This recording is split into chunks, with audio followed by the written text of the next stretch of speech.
my name is Peace of Mind, and I wanted to get real close and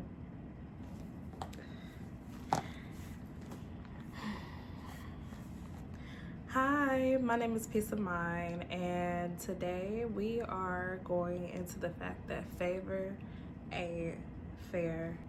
I'm so excited about this new series that God really put on my spirit because when I say I am in like this pruning season, and I don't want to say pruning before we get too thick into the weeds or whatever my corporate associates be saying. I don't know, child. When I say favor is not fair, people be like, oh, I'm blessed and highly favored.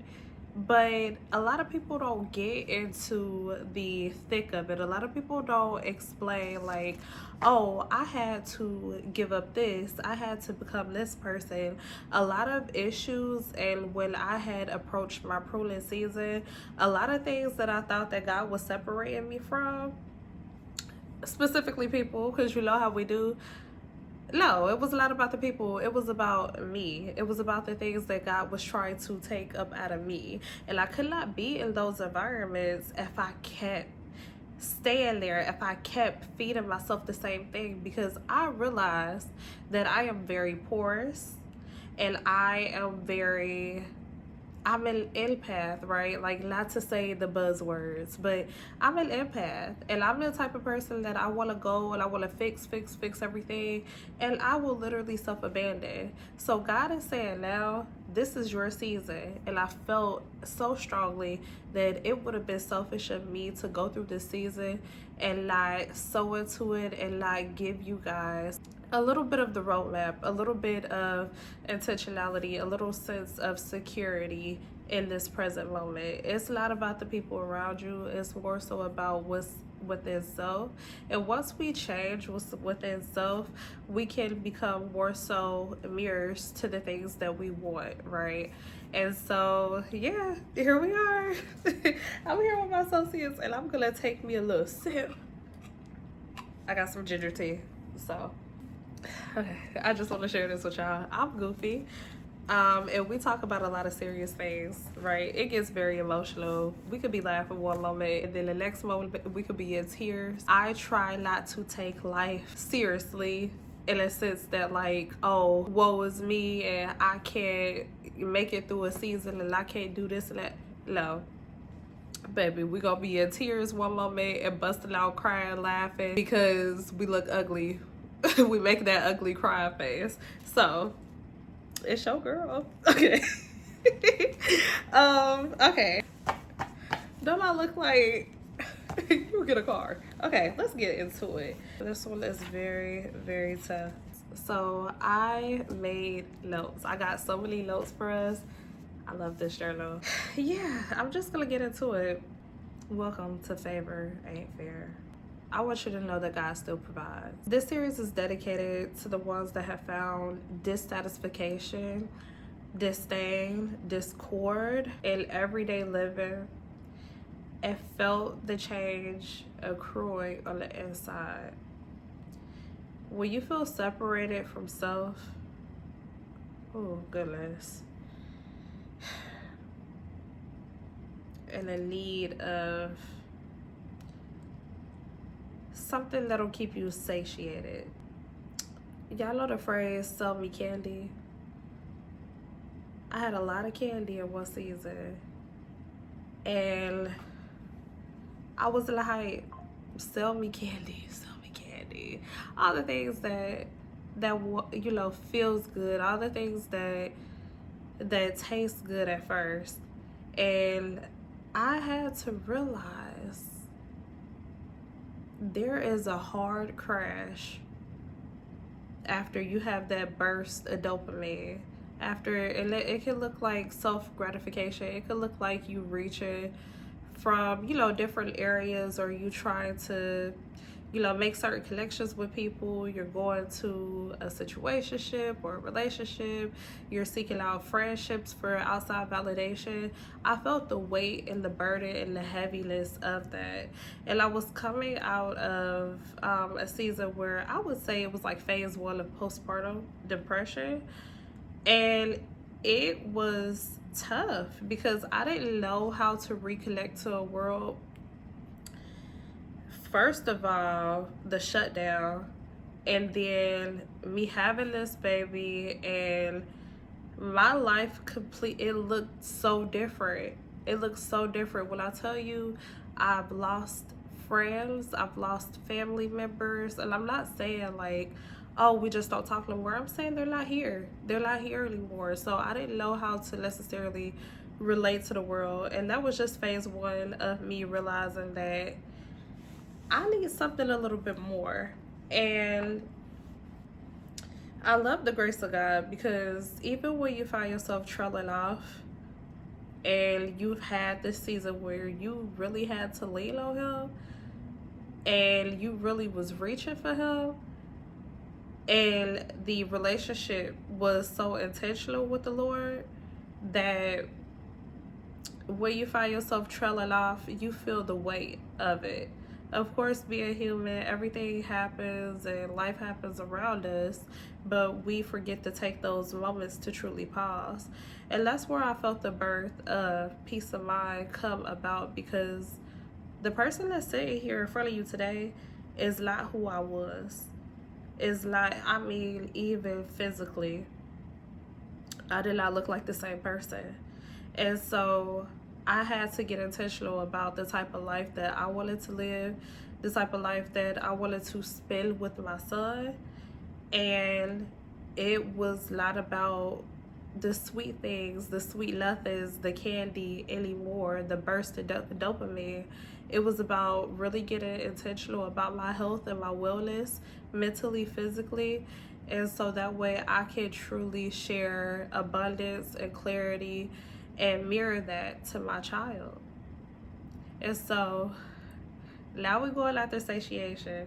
And in your pruning seasons, I love the fact that God will say, yeah, you got to be separated, because the things that you were growing and the things that was coming up out of you, it wasn't fruitful. It wasn't edifying. You were literally a fig tree with just leaves, no fruit, bearing no fruit. And before I tell you that, you know what, I'm done with you, I'm going to prune these leaves off of you so you can start again.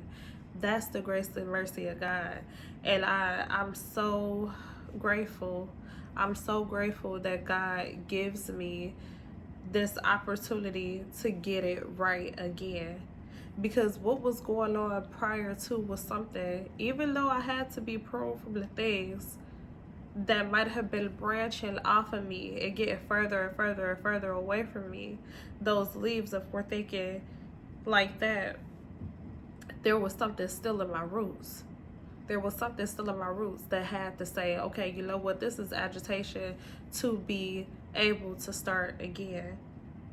And so that's where, from my roots, I began to pull different nutrients. I began to pull and grow in a different sense.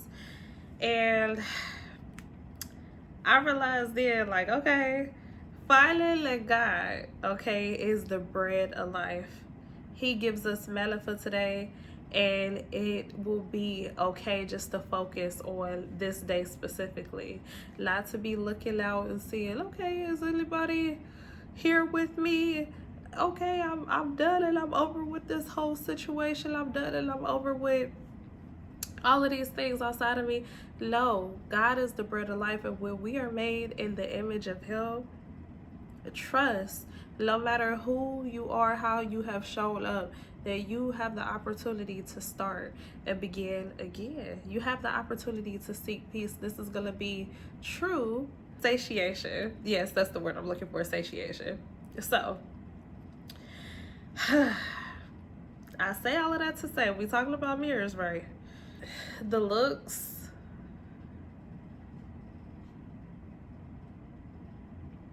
I gotta pause there. It was hard for me to show up.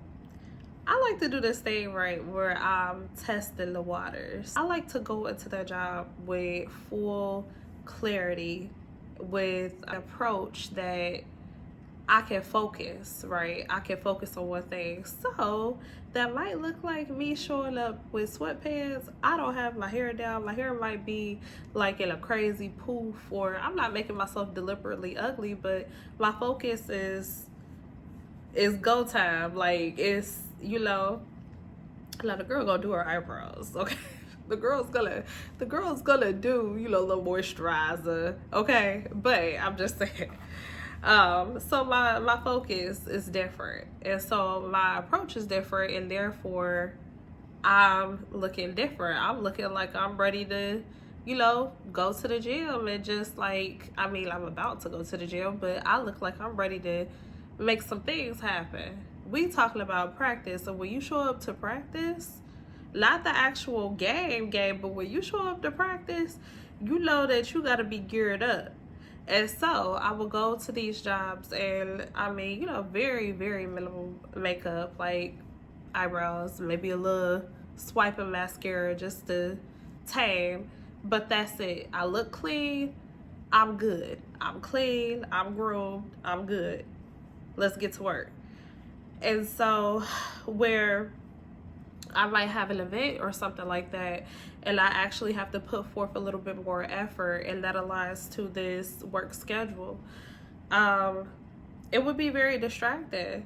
I've had to deal with that all of my life. I mean, people just saying things to me like, oh, just because it's light don't mean it always look good, or that you're automatically pretty, literally referring to me as it. With my body, like, a lot of people would say, oh, you're not gonna have that body forever, and I thought that people at the church were just saying it, child. I had some church hurt from just the way that I showed up, because I'm also a fashion girly, and reverence, child, to what the Lord be doing with them hats. Okay, I want to be like the lady in the first pew. I want to step.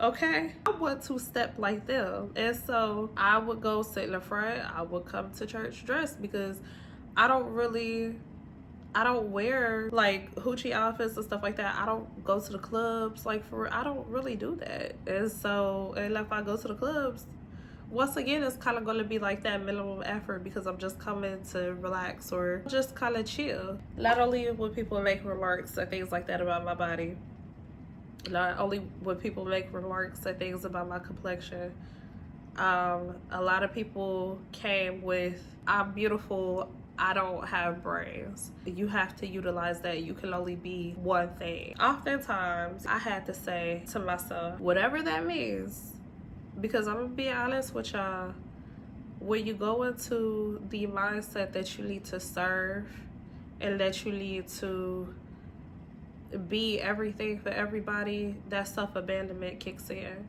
And so I always had in the back of my mind that boundaries was gonna be a big thing for me.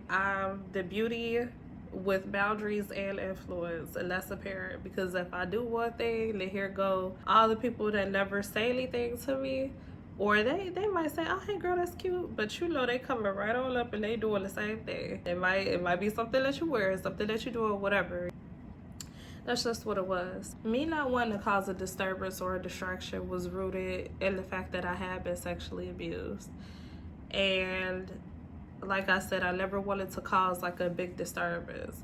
And I think one of the unconscious agreements that, and we'll get into a lot of that, but one of the unconscious agreements that I had made to myself was me being who I was too much for the environment. And that I did need to tone it down, essentially shrink back, just to survive, just so my trauma and abuse wouldn't show back up. It made me angry in a sense. I began to fight a lot, because I felt like I always was having to defend. If it wasn't, and also what played off is because I do have an older brother. You know, on the drop of a dime with boys, you know, we just gonna duke it out. Even though I'm not a boy, obviously, but you know, that's just what it was. But yeah, so I had to fight a lot. I mean, and it was tough because, mind you, I do have this older male figure that does not have the capacity to always vocalize what he's feeling, because once again, that's survival mirrored. No, in order for you to do what I want you to do, because me just telling you simply stop is not enough.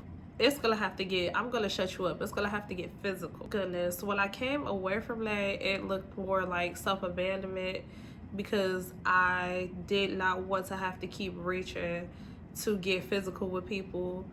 Yeah, I mean, history of that, and I knew that my life had to change. And just to make a long story short, when you get older, people are very vindictive, and people don't like to fight, yet they might poke at a sleeping bear repeatedly. And when they realize, like, you know what, I don't want to fight, I'll just call the police on this person. I'll just provoke, and then I'll just do that. And so I had to realize, like, no, you have things to actually lose. Not only your life, girl, like, be for real, but you do have things that are of value. You have something to do on this earth. You have to take care of a household. Then when my son came, you have to take care of this child. So what do you look like out here fighting? Even with your words. And so first God drew me away from the fighting. And then God told me, no, now watch your mouth. Then, like, I didn't know how to place the judgment. I didn't know how to navigate what it meant to authentically guard my heart at a young age, and understanding that on first impact of offense. And that's deeply layered, deeply rooted.